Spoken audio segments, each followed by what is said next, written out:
సంబంధించిన మన రాష్ట్ర ప్రజానికానికి సంబంధించి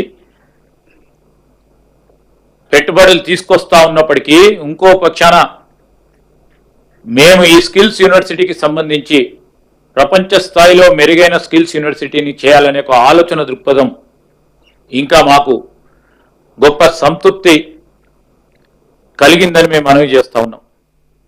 ఈరోజు Singapore institute of technical education సంబంధించిన ఈ అంశం ఒక ప్రధానమైనది.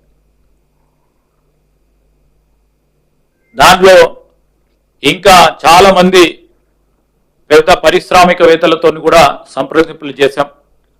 అక్కడ డేటా సెంటర్కు సంబంధించిన ఎస్టీటీ డేటా సెంటర్స్తోని దాదాపు 3,500 కోట్ల రూపాయలతో సింగపూర్లో, అదేవిధంగా క్యాపిటల్ ల్యాండ్కు సంబంధించి కొత్త ఐటీ క్యాంపస్ను ఇక్కడ నిర్మాణం చేయడానికి 450 కోట్ల రూపాయలతో, సింగపూర్లో దాదాపు 4,000 కోట్ల రూపాయల పెట్టుబడులను సంబంధించిన ఎంఓయూలు చేసుకోవటం, దానికి తోడు ఇన్ అడిషన్ టు ఈరోజు సింగపూర్ ఇన్స్టిట్యూట్ ఆఫ్ టెక్నికల్ ఎడ్యుకేషన్తోని ఎంఓయూ చేసుకోవటం, తదుపరి వరల్డ్ ఎకనామిక్ ఫోరంకి సంబంధించిన ఈ వెఫ్ సంబంధించిన సమ్మిట్లో ప్రధానంగా ఎనర్జీ సెక్టర్, డేటా సెంటర్స్కి సంబంధించి, అదేవిధంగా అగ్రి ప్రాసెసింగ్ అంటే వ్యవసాయపై ఆధారపడి ఉన్న వారికి కూడా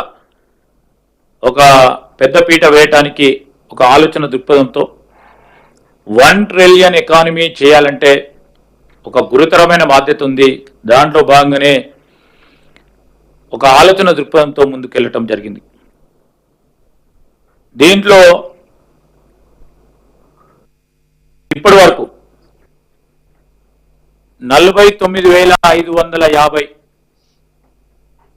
నేరుగా ఉపాధి పొందే అవకాశం మన యువతకు సంబంధించి, దానికి తోడు మరి స్విట్జర్లాండ్కు సంబంధించి కొన్ని కంపెనీస్తోని ఒప్పందాలు చేసుకోవటం జరిగింది.